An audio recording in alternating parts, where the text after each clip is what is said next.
passes. No, I was leaving that. Yeah. Augustin? Cool. Let's get started. How's the rehab been going? Yeah, it's coming along. You know, I wish it was faster than it is, but that's rehab. You know, I wish I was back earlier this year, but you know, just taking it one day at a time right now. So, yeah, right now I'm on the Ultra G and yep, progressing. Yeah, can you kind of walk us through like what you've been able to do and what kind of the next step is? Yeah, so basically just healing of the fibula bone right now, and the ankle's feeling good. We're kind of jogging on the treadmill right now at like 85% body weight, building up the amount of time and the speed, and then eventually progressing to the field, hopefully soon. Nick, how did you see the season through your eyes, especially as it came to an end without you? Is that one of the harder things you've had to do this last 2 years? Yeah, I mean, it stinks to be on the sideline at the end, but to be honest, I feel like I saw a lot of resiliency and you know, character this year. There was, you know, a lot of adversity in mid-season when we had a bunch of injuries and Miles was away. You saw guys slotting in and doing a job, and it wasn't just for like, oh, just one game play this. It's like you're playing for 10, 12 games with a mixed lineup. You know, we had a different lineup for 40 games. You have people moving around, different relationships. You got playing literally every position except center back and goalkeeper. You have guys, you know, putting in a shift and, you know, overcoming that adversity. Obviously, it wasn't enough at the end, but I think there was a lot of positives in that regard, and the locker room was together. I don't think you saw one moment where you feel like the locker room was falling apart or anything like that. I think the culture of the group was really good throughout it. We just, at the end, didn't make enough plays, and, you know, that's football sometimes. It's kind of a different type of year to have set lofty goals for the team, have the team set lofty goals for itself and not achieve them, unlike last year with the trophy at the very least. But you've been here through a lot of different types of seasons. Sure.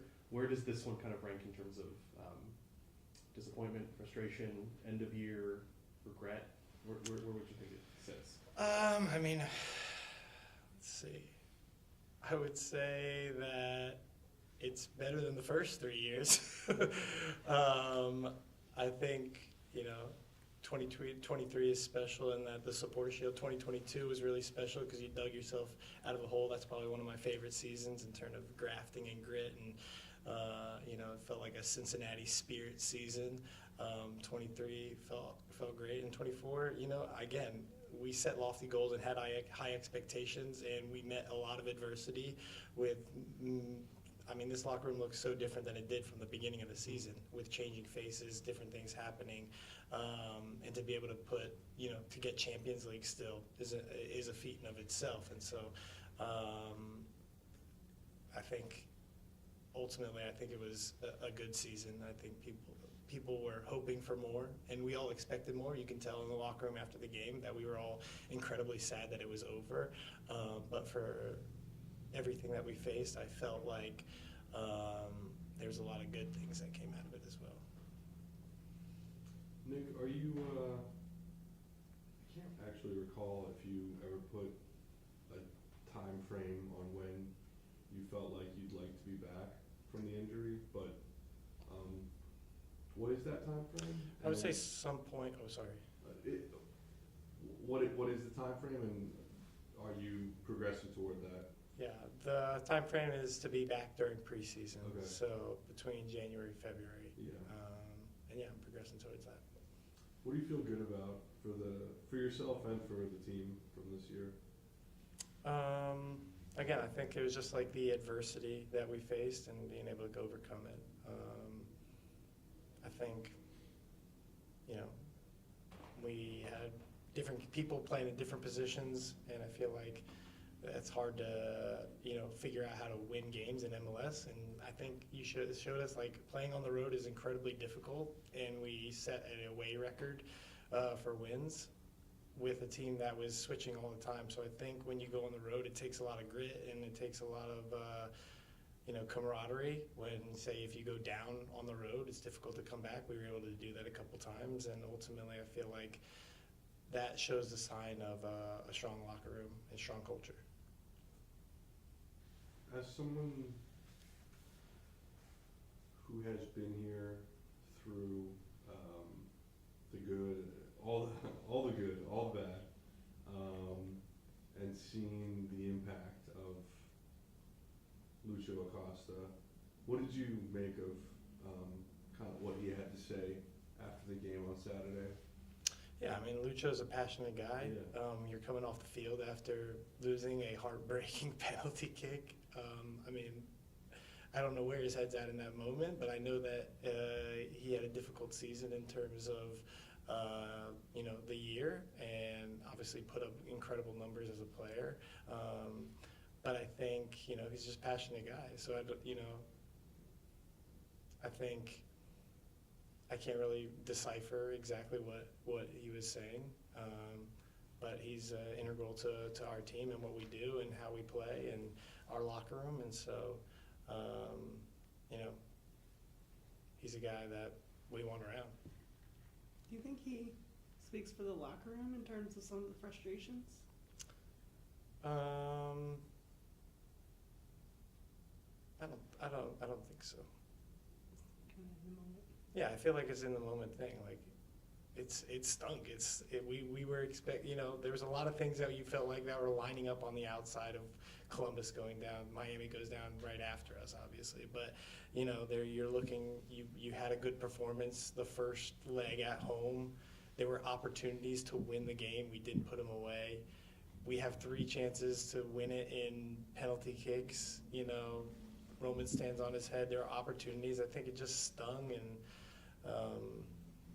I can't really speak for Lucho on his comments, but I know that he's a passionate guy and that he leaves everything on his sleeve. Like, exactly how he's feeling on the field, off the field, and the passion is what makes him good. And he said what he said, and I can't speak for him.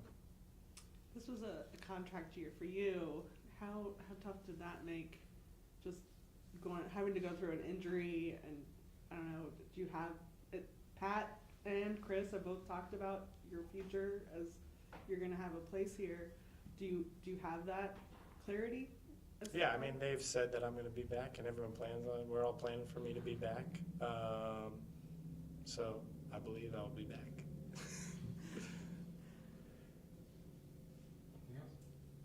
Thank you, Dave. All right, thanks, guys. Appreciate it. Thank you, buddy. Thank you.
You good? Yeah. Okay, let's get started. Matt, you wanna start us off? Matt, good morning. How's your recovery going? It's going well. It's Yeah. going well. Putting a lot of work in and taking it day by day. So hopefully, doing a lot of running on the treadmill and stuff like that. So hopefully that translates onto the pitch very soon, and just keep plugging away. A lot of people, looking back with hindsight, a lot of people have pinpointed your injury as a moment when maybe the season started to go south. I don't know if that's necessarily true because immediately after that, the club kept winning, and then the dip in form kind of came later. But I'm just wondering how you viewed the results and the performances once you were out of the picture, and what do you think went wrong down the stretch? I don't know, honestly. If I can tell you, I would. I mean, it's hard when you're not playing, so like you don't feel what's kind of going on. But I think you guys are smart enough. You guys can read the rooms and stuff. I mean, I can't really speak too much because I wasn't involved, like physically in all that. I didn't like watching it because we're so used to winning, and seeing us lose and seeing people upset wasn't obviously a good feeling. But yeah, I mean, it's part of the game. It happens. Just gotta learn how to bounce back, and I think now this offseason we can all bounce back and hit the ground running for 2025. So yeah, like I said, it was this year was supposed to be another year where we hopefully followed up with a supporter shield and then a long run to MLS Cup as well. Because in 23 we fought for 4 trophies. Oh, well, 3, before, no, was it 3? 3, sorry, Open Cup as well.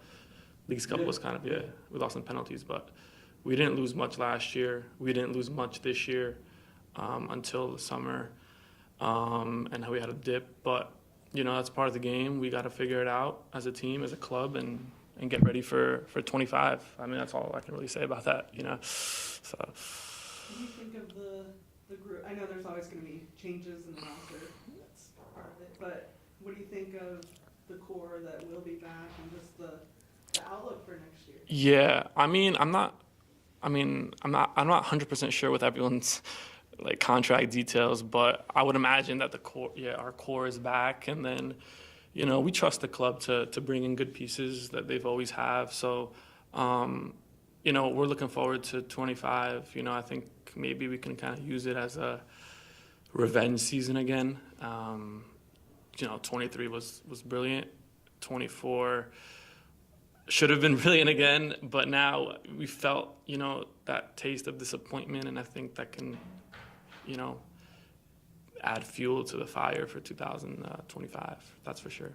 Are you still on track with where? Yeah, I think so. The good thing is that we have preseason to kind of monitor. Like I'm not our season isn't going on, and I don't have to rush back for like a league game. I can take my time in preseason, work my way in, see how I feel, which is nice for me because that kind of relieves the pressure of like pushing it, and I can kind of go as I go, and then be ready when I'm ready. And the plan would be to be ready for the beginning of the season. That's for sure.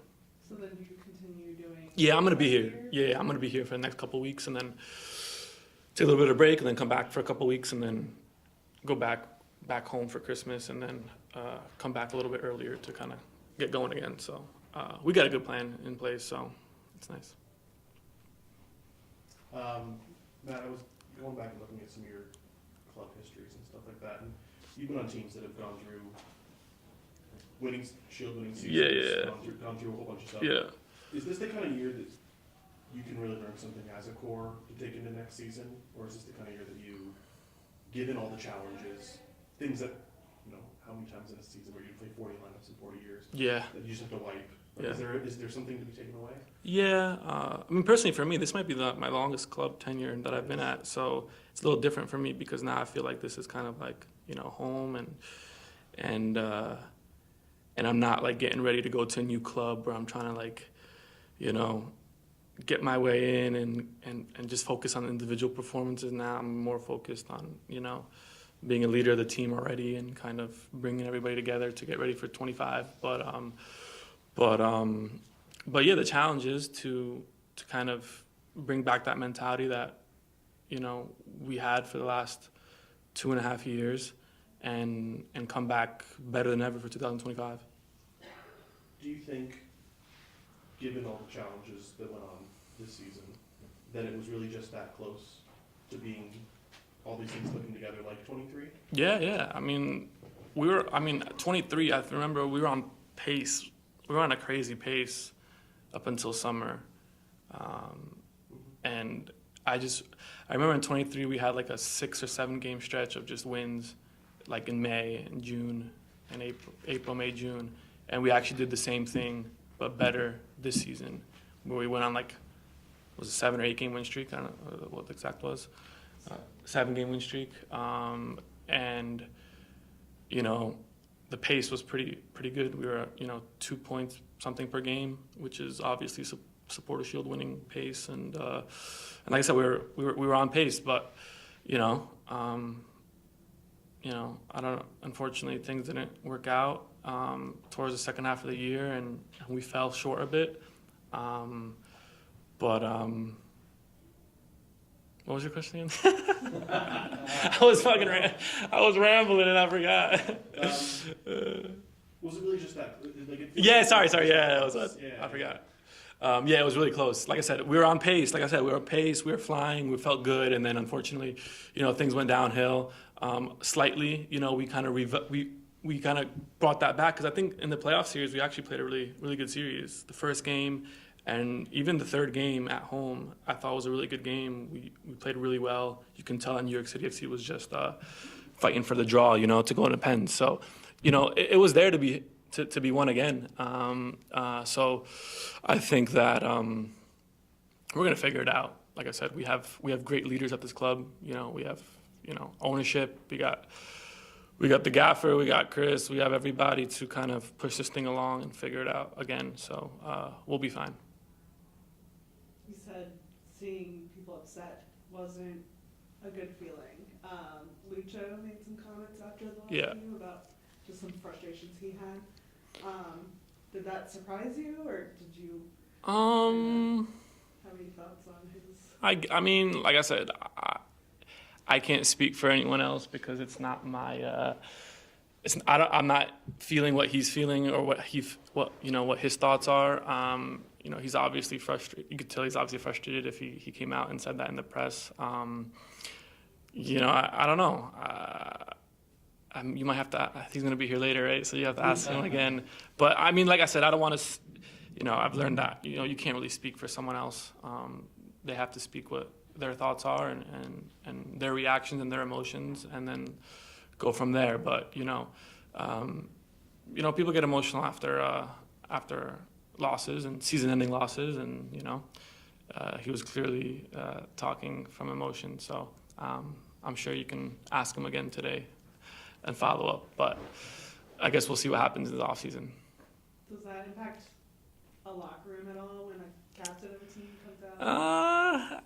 Maybe, I don't know. Well, I guess we'll find out. But no, I don't think so. I think, like I said, we're all grown men. We all know that, sometimes, emotions can get the best of us, and you can't really judge someone just based on a, quick reaction or quick emotion comment, So we'll see. It's off season now. Everyone has 2 months to kind of decompress and relax, and then we'll go back at it in January and go from there. Matt, is that also a situation where, like, if a player's talking about his personal career, his business, guys are like gonna let him talk about his, that's his. Yeah, like I said, yeah, exactly. Like Lucho's a grown man. He can say what he wants and speak how he wants to speak. So yeah, I mean, like I said, he's obviously has his thoughts on things, and that's the reality. So that's the situation. What did, prior to the injury, what did you feel good about for yourself this year? And what would you maybe like to, if you could pick up on some things that you were doing well prior to the San Jose match going into next year, what would that be? What would that look like?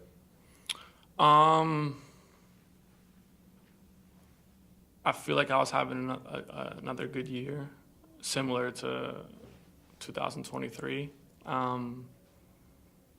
Yeah, I felt seamless for me, really. I didn't feel like I was doing anything better or anything worse. I felt like it was just a kind of continuation of 23, and obviously I had a bad ending to 23 personally. So, I just wanted to get back to 24 and just kind of like right that ship and keep moving forward. And the only way you can do that is by winning games and playing well. And I felt like I was doing that. So I just want to continue just, more so just being like a leader for the guys. So like when there's bad moments, kind of being that support system and kind of people can lean on me through experience and through communication and kind of pushing guys to their best limits. Because I also like to, when I see someone doing well, I like to encourage them to keep going so they can continue to gain more and more confidence to be the best version of themselves. And I feel like as a leader, I can continue doing these types of things. Can I ask you one more? Can I ask you another? Yeah, I'm here. I got to go run after this. Listen, there's, since the last time we spoke with you, a new men's national team manager was appointed. And I wonder... That was actually a pity, yeah. What's that? That was the pity of when I got injured. Because when I saw a new manager come in, and I'm like, I was playing well again. Maybe I can make my way back in. You're going to have a year and a half? Yeah. 20 months, Yeah. 22 months, Yeah. 20 months? Yeah. To try to make an impression with Poch.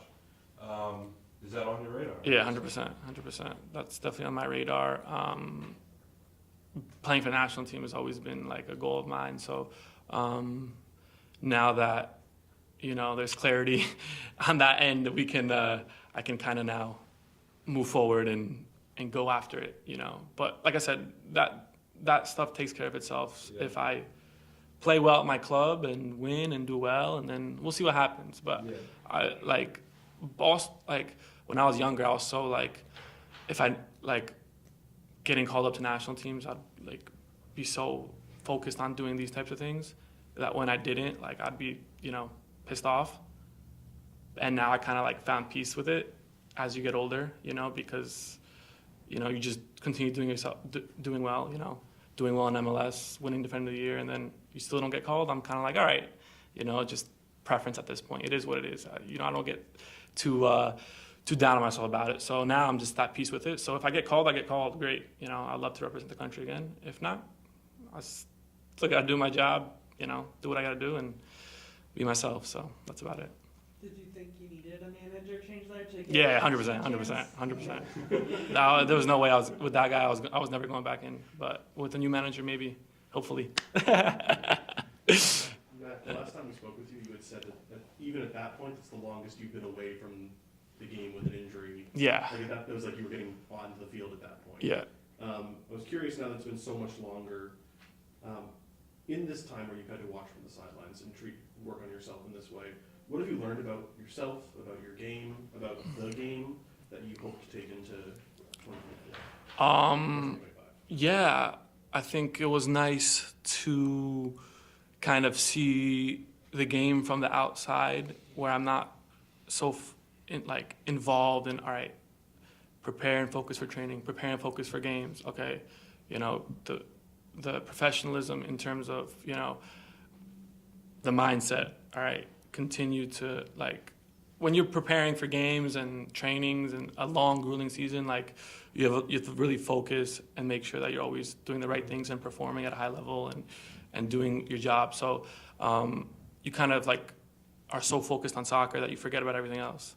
Now I was able to kind of take a step back, see the game in a different aspect where I'm not involved on the playing or the game day roster or the bench. I'm looking from above. I got to find ways to be a leader in different ways where I'm not involved And at first it was a bit difficult because I felt awkward when I never was the guy to if I'm not playing, I don't want to tell you what to do as a player because I'm not in there in the battle with you in the heat of things. So I learned to kind of navigate that and be a leader in different ways, to listen to people, to see what they have to say, and then if they ask me for advice, give it to them, so on and so forth. And then also just off the pitch, I was able to really balance out myself, focus on fatherhood and being a husband and all that kind of stuff. So that was enjoyable, and now the focus is getting sharper again because I'm getting closer to the pitch return. So just enjoying it, and I definitely feel like I've grown a lot because I also realized that soccer is the passion, is the focus, is my job, but there's life, there's when I was younger, I was 21, 22, I was still focused on, soccer. Now I'm kind of all right, I've grown up a little bit, there's a bit more to life as well. So, yeah. Do you have a date for getting back on the field? Nah, it's just sometime in preseason. Oh, on the field? I mean, getting back. No, that's just however I feel. But the plan hopefully is next week to get on the field and start doing some field work. So, yeah. Good for you. All right, guys. Thanks, guys. Thanks, man. Feel the grass. See you guys.